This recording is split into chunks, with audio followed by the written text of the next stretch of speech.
medio de la crisis que estamos viviendo, huracanes, terremotos, incendios, pandemia, necesitamos un mensaje a nuestro corazón. Ministerio al pequeño rebaño.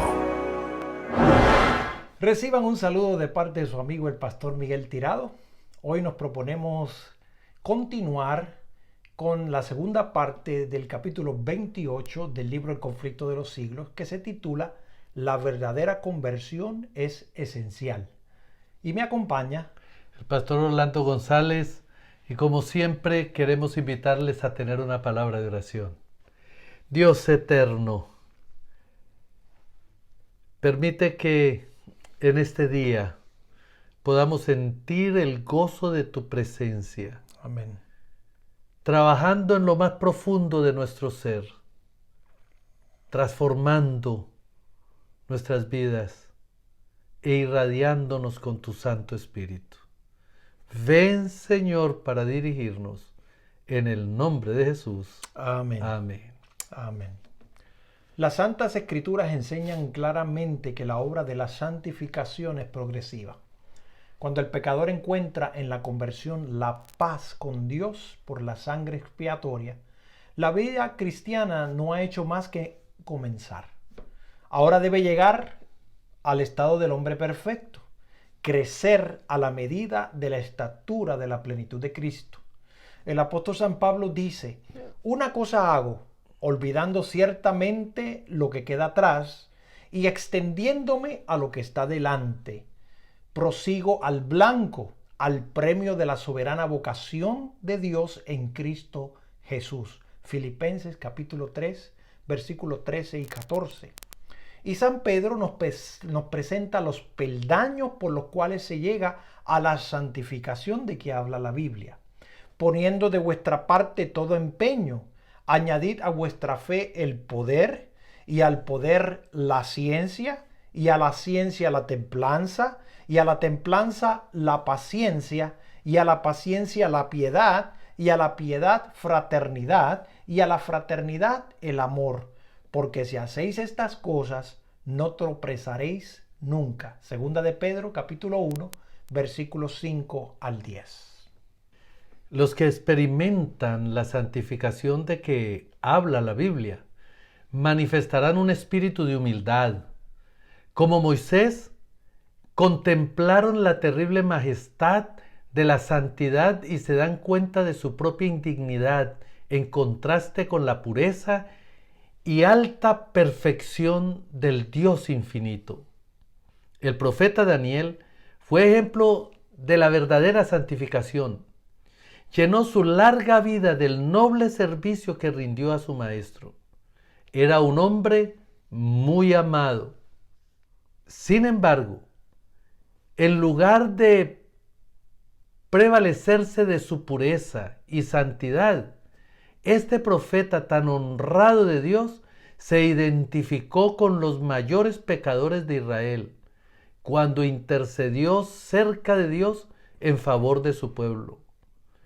No derramamos nuestros ruegos ante su rostro a causa de nuestras justicias, sino a causa de tus grandes compasiones. Hemos pecado, hemos obrado impíamente. Él declara: yo estaba hablando y orando y confesando mi pecado y el pecado de mi pueblo. Y cuando más tarde el Hijo de Dios apareció para instruirle, Daniel dijo: mi lozanía se me desnudó en palidez de muerte y no retuve fuerza alguna. Daniel capítulo 9, versículos 8 y 15 y 20, y capítulo 10, versículo 8. Cuando Job escuchó la voz del Señor entre el torbellino, él exclamó: me aborrezco y me arrepiento en polvo y ceniza. Job capítulo 42, verso 6. Cuando Isaías contempló la gloria del Señor y oyó a los querubines que clamaban: Santo, santo, santo, Jehová de los ejércitos, dijo abrumado, ay de mí que soy muerto. Isaías capítulo 6, versículos 3 y 5. Después de haber sido arrebatado hasta el tercer cielo y haber oído cosas que no le es dado al hombre expresar, San Pablo habló de sí mismo como del más pequeño de todos los santos. Segunda de Corintios 12, versículos 2 al 4. Y Efesios capítulo 3, verso 8. Y el amado Juan, el que había descansado en el pecho de Jesús y contemplado su gloria, fue el que cayó como muerto a los pies del ángel, en Apocalipsis capítulo 1, versículo 17. No puede haber glorificación de sí mismo, ni arrogantes pretensiones de estar libre del pecado por parte de aquellos que andan a la sombra de la cruz del Calvario. Harta cuenta se dan de que fueron sus pecados los que causaron la agonía del Hijo de Dios y destrozaron su corazón. Y este pensamiento les inspira profunda humildad. Los que viven más cerca de Jesús son también los que mejor ven la fragilidad y culpabilidad de la humanidad. Y su sola esperanza se cifra en los méritos de un Salvador crucificado y resucitado. La santificación, tal cual la entiende ahora el mundo religioso en general, lleva en sí misma un germen de orgullo espiritual y de menosprecio de la ley de Dios que nos la presenta como del todo ajena a la religión de la Biblia. Sus defensores enseñan que la santificación es una obra instantánea, por la cual mediante la fe solamente alcanzan perfecta santidad. Tan solo creer, dicen, y la bendición es vuestra. Según ellos, no se necesita mayor esfuerzo de parte del que recibe la bendición. Al mismo tiempo niegan la autoridad de la ley de Dios y afirman que están dispensados de la obligación de guardar los mandamientos.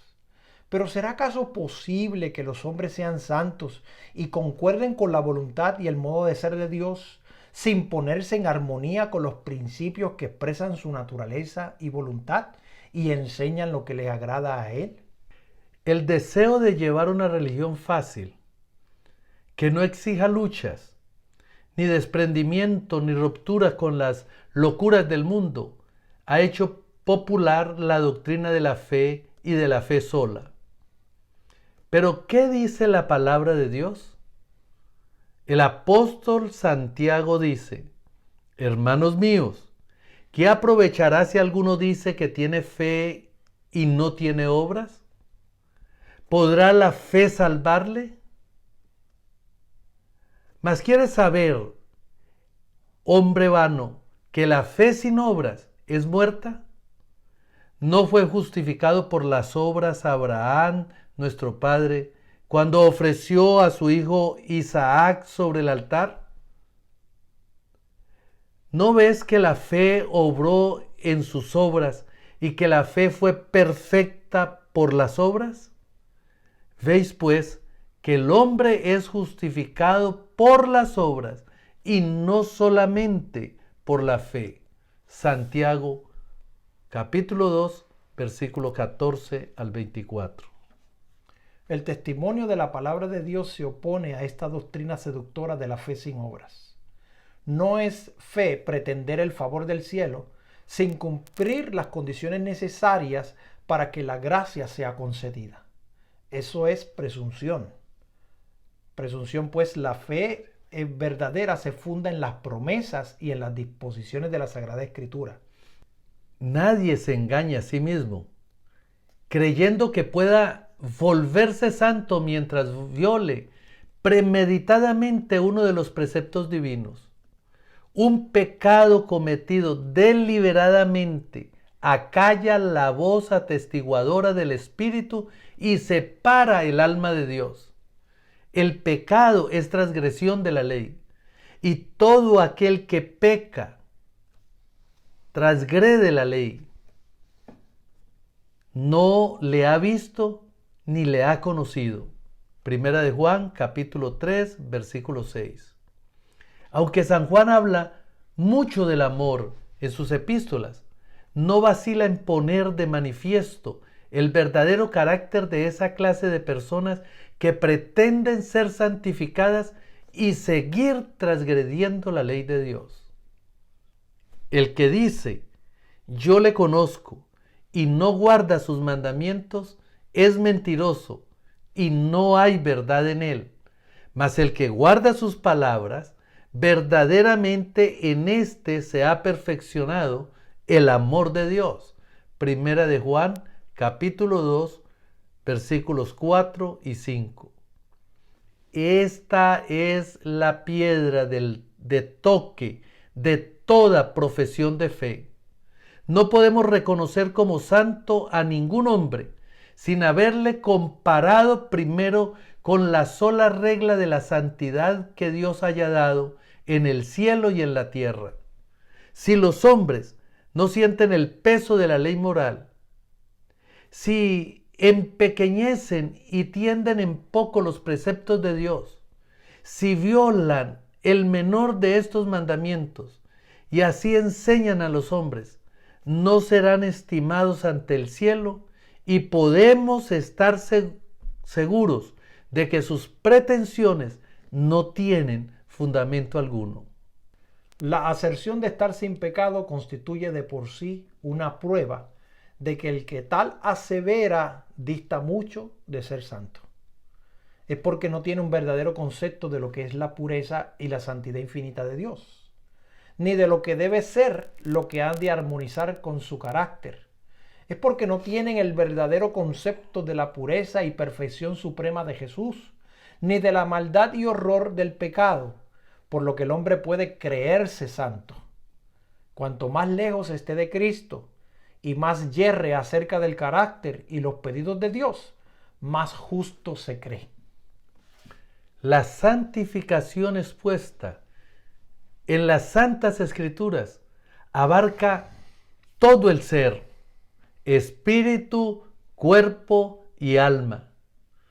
San Pablo rogaba por los tesalonicenses que su ser entero, espíritu, alma y cuerpo, fuese guardado y presentado irreprensible ante el advenimiento de nuestro Señor Jesucristo. Primera de Tesalonicenses capítulo 5, versículo 23. Y vuelve a escribir a los creyentes: os ruego pues, hermanos, por las compensaciones de Dios, que le presentéis vuestro cuerpo como sacrificio vivo, santo, acepto a Dios. Romanos capítulo 12, versículo 1.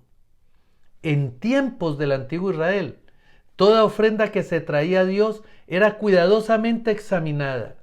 Si se descubría un defecto cualquiera que en animal presentado, se le rechazaba, pues Dios había mandado que las ofrendas fuesen sin mancha. Así también se pide a los cristianos que presenten sus cuerpos en sacrificio vivo, santo, acepten a Dios.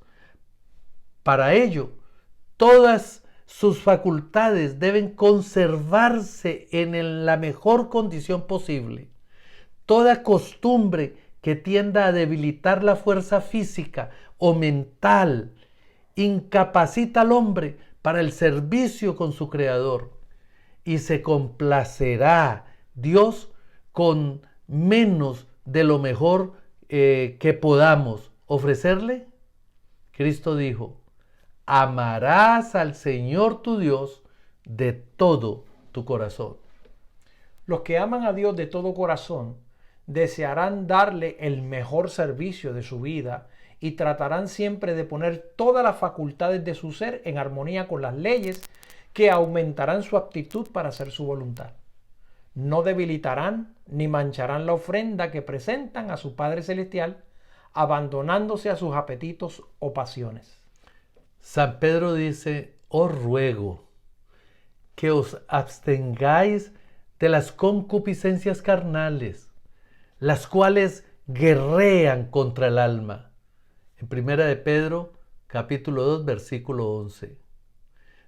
Toda concesión hecha al pecado tiende a entorpecer las facultades y a destruir el poder de percepción mental y espiritual, de modo que la palabra o el Espíritu de Dios ya no puedan impresionar sino débilmente el corazón. San Pablo escribe a los Corintios: limpiémonos de toda inmundicia de carne y de espíritu, perfeccionando la santificación en temor de Dios. Segunda de Corintios 7:1. Y entre los frutos del Espíritu, amor, gozo, paz, longanimidad, benignidad, bondad, fidelidad, mansedumbre. Clasifica la templanza. Gálatas capítulo 5, 22 y 23. A pesar de estas inspiradas declaraciones, ¿cuántos cristianos de profesión están debilitando sus facultades en la búsqueda de ganancias o en el culto que tributan a la moda?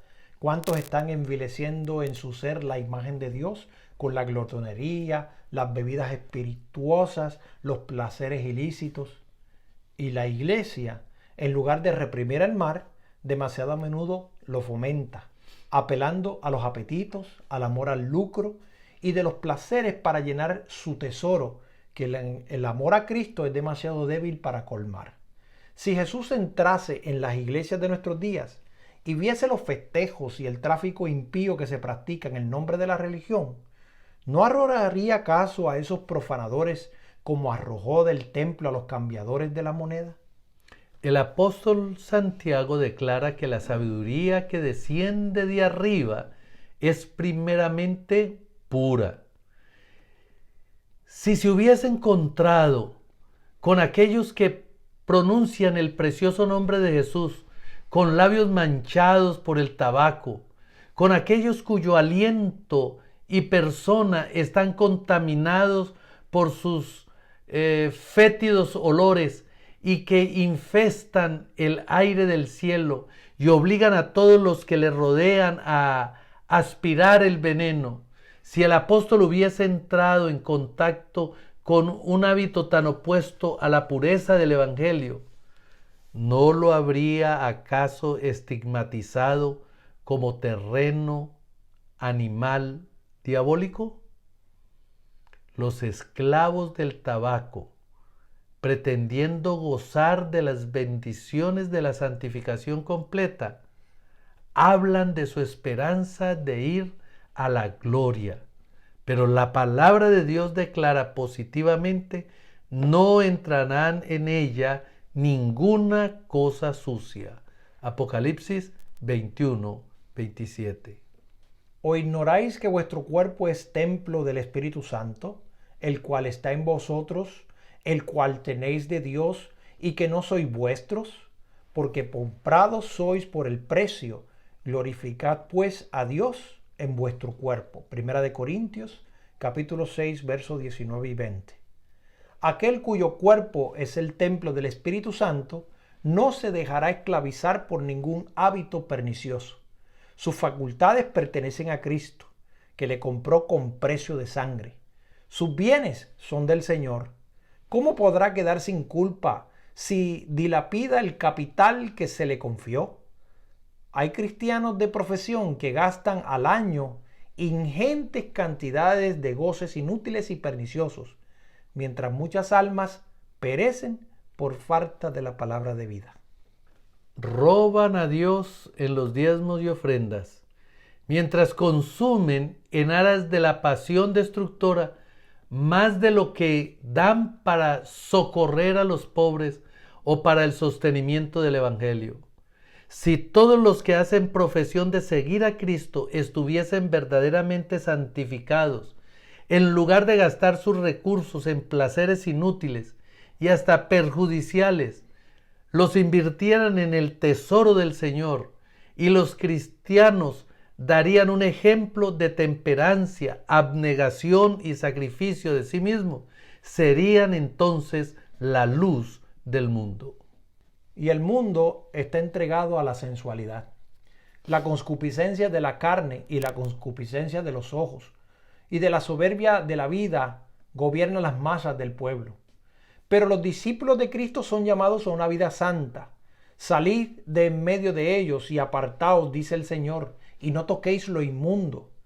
A la luz de la palabra de Dios se justifica el aserto de que la santificación que no produce este completo desprendimiento de los deseos y placeres pecaminosos del mundo no puede ser verdadero.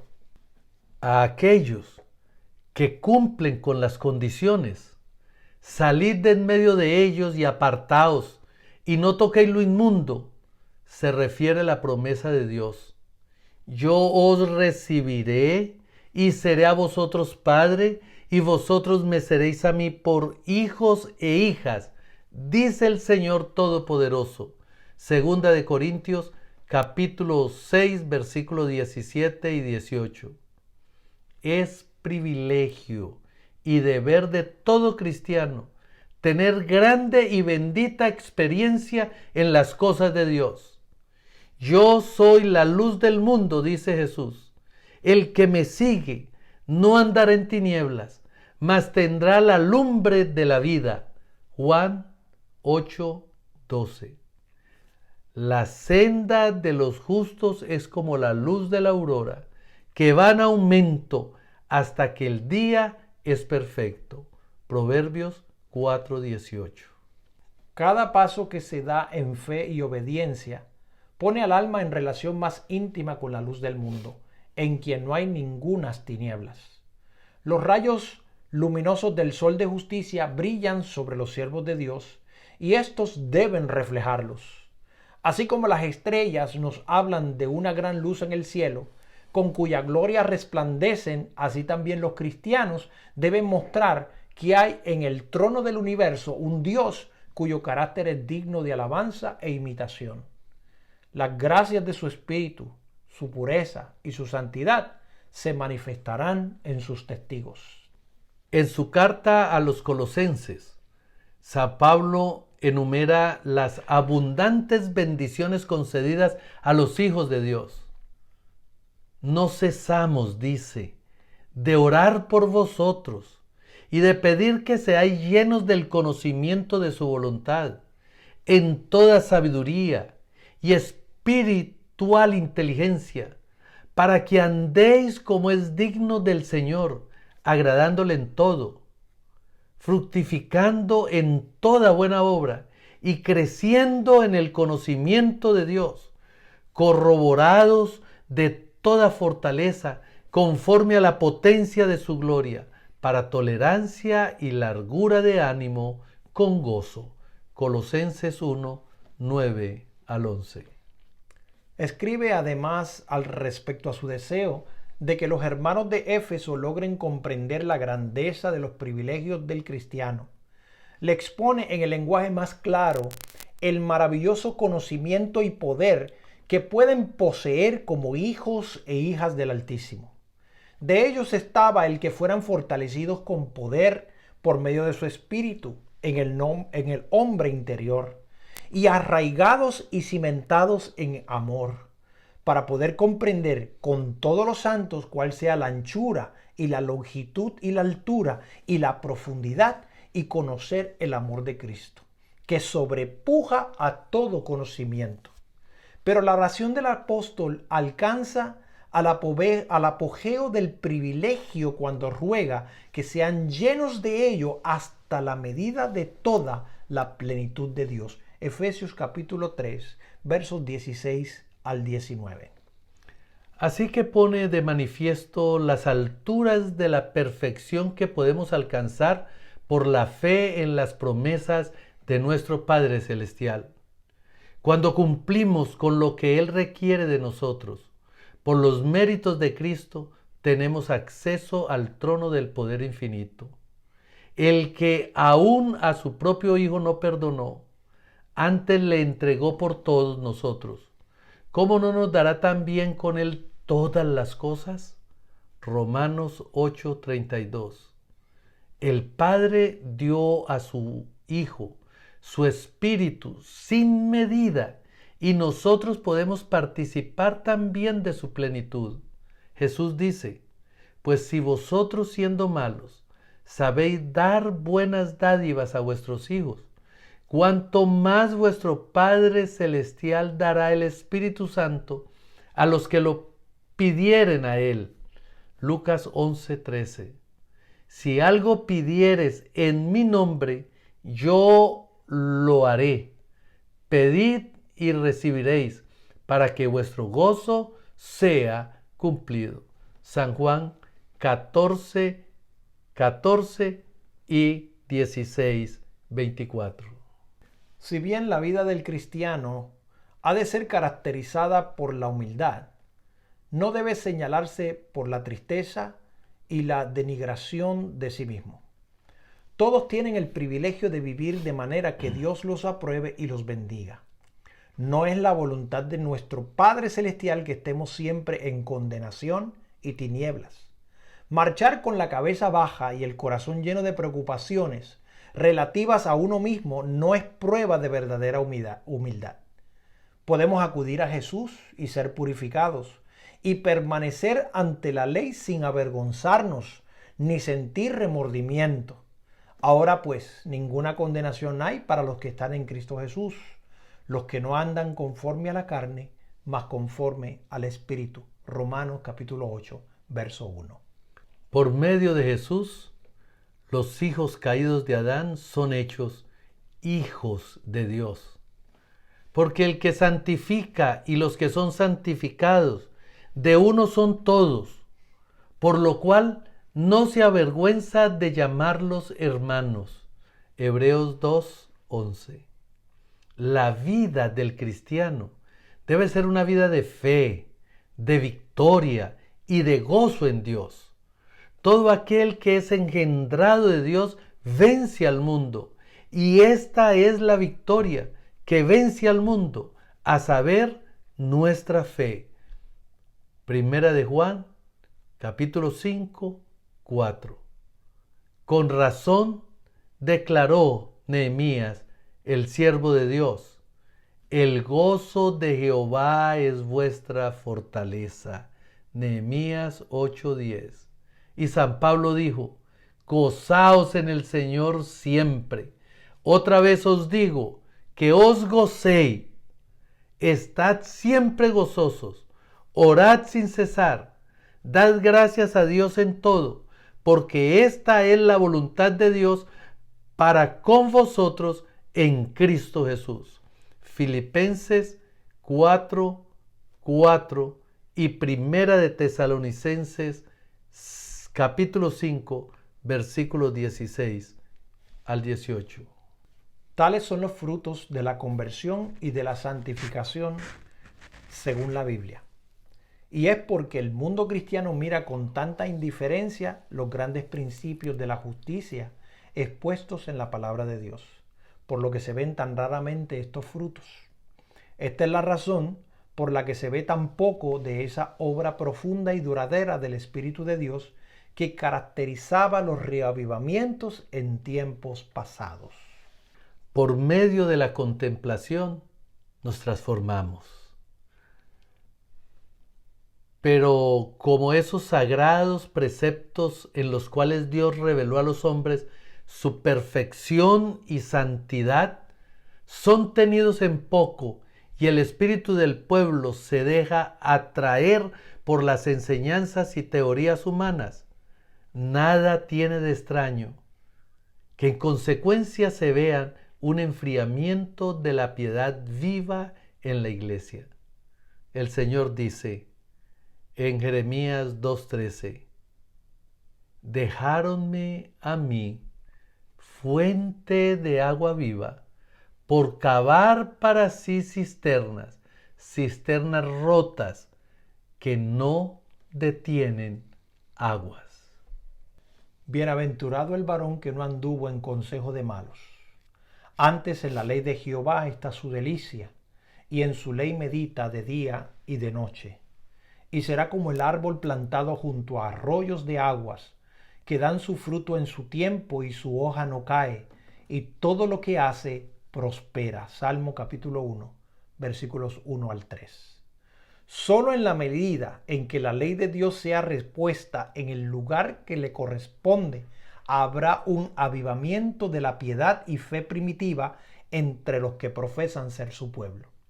Así dijo Jehová: paraos en los caminos y mirad, y preguntad por las sendas antiguas, cuál sea el buen camino, y andad por él, y hallaréis descanso para vuestra alma. Jeremías capítulo 6, versículo 16. Amigo que me escuchas, en la contemplación somos transformados. Mientras contemplamos más a nuestro Creador, más se pega a nosotros el hablar, el andar, la piedad, el amor hacia el prójimo. Y lo que nuestro Salvador hacía cuando estuvo aquí en la tierra serán nuestras acciones aquí en la tierra. Por en la medida en que hablamos con Él y nos relacionamos con Él, nuestra vida se transforma de gloria en gloria. Así que te invito a hacer de la lectura de la Biblia tu primer trabajo, a contemplar a Jesús en toda la historia mientras estuvo aquí en la tierra y concentrarnos especialmente en las últimas horas cuando estuvo pendiendo en la cruz para salvarnos. Y juntos podamos ser transformados y que nuestro carácter se asemeje al carácter de nuestro Salvador. Te invito a inclinar el rostro para orar. Amoroso Padre, Señor, al repasar este capítulo, vemos nuestra urgencia de que necesitamos una obra esencial para transformar nuestra vida. Que nuestra transformación no sea en teoría, sino en práctica. Y que tu Santo Espíritu esté cambiando nuestro corazón de tal manera que cada vez más se asemeje al corazón de Cristo. Te lo pedimos, Señor, en el nombre de Jesús. Amén. Amén. Amén. Esto ha sido un mensaje al pequeño rebaño. Bendiciones, amigos.